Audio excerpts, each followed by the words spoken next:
শাস্তি পাই তার জন্য সেই সাহায্য করতে এসেছিলাম, ওনারা সাহায্যের জন্য ডেকেছিলেন। 9 তারিখের ঘটনার জন্য কি আপনাকে ডাকা হয়েছিল? মূলত নির্যাতিতার দোষীদের শাস্তি দেবার জন্য, যাতে ইনভেস্টিগেশনে ওনাদের সাহায্য হয়, তার জন্যই আমাকে। আপনি তো প্রায় 2 ঘন্টা ছিলেন, আপনার কি মনে হলো যে 14 আগস্টের ঘটনায় ডাকা হয়েছে?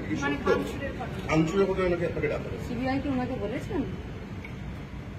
দিদি আপনি তো সিবিআই, আমাদের একটাই কথা, গোটা পশ্চিমবঙ্গে এই ধরনের অন্যায় এবং অপরাধ, এটা খুবই নৃশংস এবং নারকীয়, এবং তাকে চাপা দেওয়ার প্রচন্ড রকম চেষ্টা, তার সাথে আন্দোলনকারীদের আন্দোলনকারীদেরকে দমন পীড়ন করা, অপরাধীদেরকে আড়াল করার চেষ্টা করা, এই কোনোটাই সফল হবে না।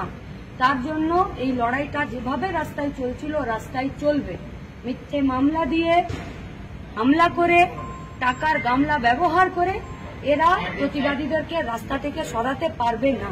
দিদি আপনি লড়াই চলবে, নির্যাতিতা দোষীদেরকে শাস্তি দিতে হবে, সেই হিসাবেই লড়াইটা চলবে। দিদি আপনি তো তদন্তকারীদের সঙ্গে কথা বলে বেরোলেন, আপনার কি মনে হয় তদন্ত সঠিক দিশায় এগোচ্ছে, মানে ঠিকঠাক হচ্ছে? সঠিক দিশায় এগোনোর জন্যই আমাদের পার্টির যেটুকু, যার জন্য আমাকে ডাকা হয়েছিল, সেই খাতে আমাদের যা করার আমরা করেছি, সহযোগিতা করেছি। গোটা রাজ্যের মানুষ, দেশের মানুষ তো চাইছে এই ধরনের নারকীয় নৃশংস যে ঘটনা, একটা সেফেস্ট প্লেসে একজন ডাক্তার তার নিজের এলাকাতে, তার নিজের বাড়িতে, তার নিজের হসপিটালে, তার নিজের ডিপার্টমেন্টে সে খুন হয়ে যাবে আর সবাই চুপচাপ বসে থাকবে, তো কোনোদিন হতে পারে না। তার বিরুদ্ধে লড়াইটা চলছে গোটা রাজ্যের। এদিকে ডাক্তারবাবুরাও লড়ছেন, তাদেরও শুনছি নাকি তাদেরও টেন্ট ফেন্ট খুলে দেওয়ার ব্যবস্থা চেষ্টা করছেন। আমরা এখান থেকে পরিষ্কার বলছি, যদি একটাও হাত পড়ে গোটা রাজ্যের মানুষ কিন্তু ছেড়ে দেবে না। যারা প্রতিবাদীদের উপরে আক্রমণ করছেন তারা কিন্তু নিজেরা বুঝে শুনে এই কাজটা করবেন। আজকে সকালে দেখা গেল যে ট্রিপল খুলে দেওয়া হচ্ছে, পাখা খুলে দেওয়া হচ্ছে। অবশ্যই আসবো, নির্যাতিতা দোষীদের শাস্তি চাই, সেই শাস্তি দেওয়াতে যদি তদন্তের কোনো কাজে কোনো সাহায্য আমাদেরকে করতে হয় আমরা করব, এবং ডে 1 থেকে আমরা এই দাবিতে এই রাস্তাতেও রয়েছি। সাধারণ মানুষের কাছেও আমাদের এই একই আপিল যে নির্যাতিতা দোষীদের শাস্তির দাবিতে রাস্তায় থাকুন, কারণ এটা কোথাও না কোথাও শেষ হতে হবে। কোনো ডকুমেন্ট চাওয়া হয়েছিল আপনাদের? সেটা তো ওনারা দিদি ট্রিপল খুলে নেওয়া হলো, পাখা নিয়ে যাওয়া হলো। একটাও যদি আঁচড় পড়ে আন্দোলনকারীদের উপরে, ডাক্তারদের উপরে, তার লড়াই চলবে, মানুষ ছেড়ে দেবে না, কাউকে ছেড়ে দেবে না। ইতিমধ্যে খোলা হয়েছে, মানুষ বুঝে নেবে, পশ্চিমবঙ্গের মানুষ রাস্তায় আছে, ডাক্তারবাবুদের উপরেও যদি কোন রকম আক্রমণ হয় কেউ ছেড়ে দেবে না।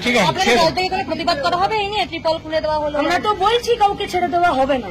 যদি ডাক্তারবাবুদেরকে বা কোনো আন্দোলনকারীদেরকে কেউ যদি কোন রকম ভাবে হ্যাকেল আক্রমণ করে, তাদেরকে কাউকে কোথাও ছেড়ে দেওয়া হবে না। আইনিগত রাস্তাতেও চলবে, আর লড়াইয়ের ময়দানে, লড়াইয়ের রাস্তাতেও এই লড়াই চলবে। আরেকটা যেটা বলা হচ্ছে যে সরকার এতগুলো পদক্ষেপ নেওয়ার পরে, কালকেও একটা বৈঠক হয়েছে, তারপরেও আন্দোলনকারীরা কর্মবিরতিতে রয়েছে। দোষীরা শাস্তি পেল, তারপরেও রেপিস্টরা শাস্তি পেল, মার্ডারাররা শাস্তি পেল, অভিযোগ যারা যারা তথ্য প্রমাণ টেম্পারিং করার চেষ্টা করলো তারা শাস্তি পেল। কিসের ব্যবস্থা? কিসের ব্যবস্থা? কিসের ব্যবস্থা হচ্ছে?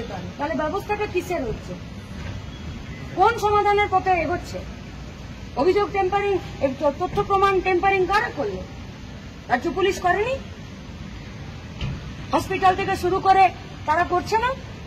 কোন দিকে এগোচ্ছে? কারা আটকাচ্ছে দোষীদেরকে শাস্তি পাওয়ার থেকে? কাদের ভয় লাগছে? কারা ভয় পাচ্ছে?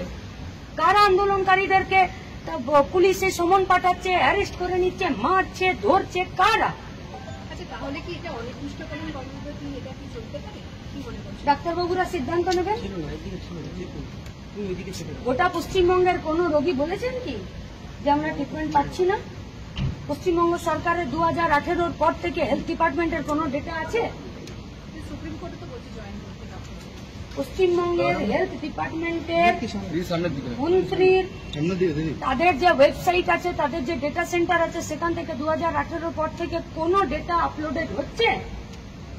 আজ 19শে সেপ্টেম্বর কতজন পেশেন্ট সরকারি হসপিটালে এসেছে, কতজন ট্রিটমেন্ট পেল, কতজন ডিফিউজ হলো, কি কি অপারেশন হলো, পাওয়া যাচ্ছে? কে দিচ্ছে তথ্য? কিন্তু সুপ্রিম কোর্টে গিয়ে তো রাজ্য সরকারই বলছে যে কয়েক লক্ষ মানুষ ট্রিটমেন্ট পায়নি, 29 জন মারা গেছে। কি ডেটা? ডাক্তারবাবুরা লড়াইয়ের আন্দোলনের পথে যা সিদ্ধান্ত নেবেন সেটা তাদের সিদ্ধান্ত। রাজ্যের মানুষেরা নির্যাতিতা দোষীদের শাস্তি চাইছে, আর নির্যাতিতা দোষীদের শাস্তি চেয়ে যারা রাস্তায় আছেন, লড়াই আন্দোলন করছেন, তাদের উপরে যদি কোনো রকমের আক্রমণ, তাদের উপরে যদি কোনো রকম পুলিশি হয়রানি, জুলুমবাজি বা কোনো রাজনৈতিক দলের পক্ষ থেকে বা শাসক দলের পক্ষ থেকে যদি এই ধরনের কোনো হুমকি চমকি, তাদেরকে অ্যারেস্ট করা, জেলে ভরা, তাদেরকে সমন দেওয়া যদি হয়, রাজ্যের মানুষ কিন্তু সব কিছু নোট রাখছে। এটা মানুষের লড়াই হয়েছে। গতকাল রাত্রিবেলা একজনকে আটক করছিল ইলেকট্রনিক্স কমপ্লেক্স থানা, একজন বিক্ষোভকারী স্বাস্থ্য। মানুষ সব নোট রাখছে, আর এই লড়াইটা মানুষের লড়াই। ঠিক আছে, থ্যাংক ইউ। দাবি ত্যাগ। এই চ্যানেল কোনো প্রচার করে না হিংসাত্মক, ক্ষতিকারক বা অবৈধ কার্যকলাপ। এই চ্যানেল দ্বারা প্রদত্ত সমস্ত বিষয়বস্তু শুধুমাত্র একটি শিক্ষামূলক উদ্দেশ্যের জন্য। ধন্যবাদ। শুভেচ্ছা টিম আমার বাংলা নিউজ।